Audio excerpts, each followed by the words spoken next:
SEO সমমান পরীক্ষায় এবার ফল বিপর্যয় ঘটেছে। গত ২০ বছরের মধ্যে এবার পাশের হার সবচেয়ে কম। ১১টি শিক্ষা বোর্ডে গড় পাশের হার ৫৮.৮৩%। অকৃতকার্য হয়েছে ৫ লাখেরও বেশি শিক্ষার্থী। শিক্ষাবিদরা বলছেন, বিগত বছরগুলোর অতিরঞ্জিত ফলাফল শিক্ষার মান নষ্ট করেছে। এবছর ভালো মূল্যায়ন হওয়ায় পাশের হার কমেছে। এ বিষয়ে কথা বলতে আমাদের সাথে যোগ দিচ্ছেন ঢাকা বিশ্ববিদ্যালয়ের শিক্ষা ও গবেষণা ইনস্টিটিউটের অধ্যাপক শাহ শামীম আহমেদ। আপনাকে স্বাগত জানাচ্ছি ইন্ডিপেন্ডেন্ট সংবাদে। এবং শুরুতেই যে কথাটি বলতে চাই, এইচএসসি এবং সমমানের ২০ বছরের মধ্যে এবার পাশের হার সবচেয়ে কম ৫৮.৮৩%। একে কি ফল বিপর্যয় বলবেন? এটা একদিক থেকে আমরা অবশ্যই ফল বিপর্যয় বলতেই পারি। তবে এটাকে আসলে বিপর্যয় হিসেবে না দেখে এর পিছনে যে বিষয়গুলো জড়িত বা দায়ী, যেটাকে আমরা মনে করছি যে আমরা পরীক্ষাগুলোর মাধ্যমে আসলে শিক্ষার্থীর যে ওকে করার বান্ডেল থাকলে প্রতি সেনমানিতে টাকা বাঁচবে। বিকাশ সেনমানি বান্ডেল কিনে জিতুন প্রতি লেনদেনে। সুযোগ পাই বা চেষ্টা করি বা সার্টিফিকেট দেই, সেই জায়গাটা থেকে যদি দেখি আমার সিস্টেম যদি প্রপারলি ফাংশন করছে, তাহলে নিশ্চয়ই আমাদের এখানে একটা বড় ধরনের সমস্যা তৈরি হচ্ছে আমাদের শিক্ষার্থীর অর্জনের ক্ষেত্রে, এবং আমরা শিক্ষার্থীকে মূল্যায়ন করতে গিয়ে দেখছি যে আসলে তাদের অর্জনের ভিতরে বড় ধরনের ঘাটতি আছে।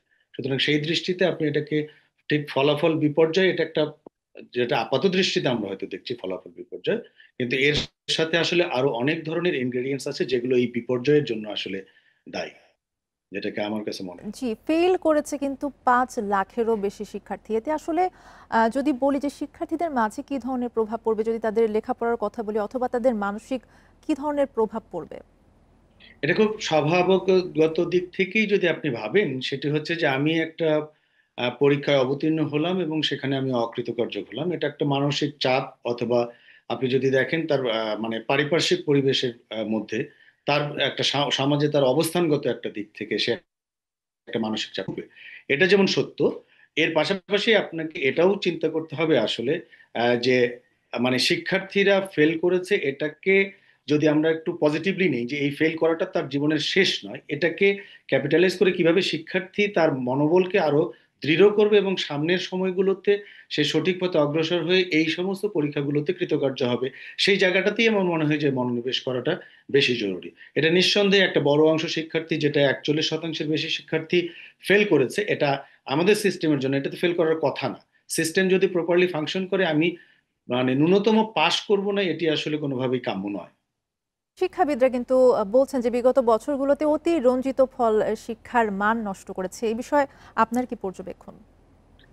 এটা খুবই মানে একেবারেই স্বভাবজাত কথা তারা বলেছেন, যেন আমরা বিগত সময়গুলোতে যেভাবে দেখেছি ফলাফলকে অতিরঞ্জিত করে মানে প্রকাশ করার চেষ্টা করা, এবং শিক্ষার এই ফলাফলটাকে এক ধরনের, আমি যদি খুব স্পষ্ট করি, এটা একটা রাজনৈতিক ঋণের উপাদান হিসেবে ব্যবহার করার চেষ্টা করা হয়েছে। মনে করা হয়েছে যে রেজাল্টটাকে যদি আমরা ভালো দেখাতে পারি, হয়তো জনগণের কাছে তাদের এক ধরনের গ্রহণযোগ্যতা থাকবে।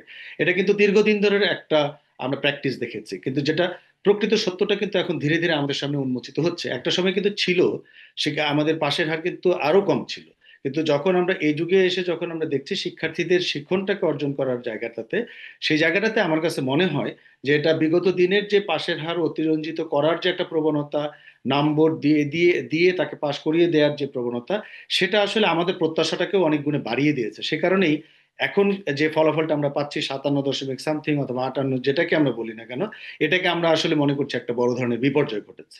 জি, আপনাকে অনেক ধন্যবাদ আমাদের সাথে যোগ দেবার জন্য।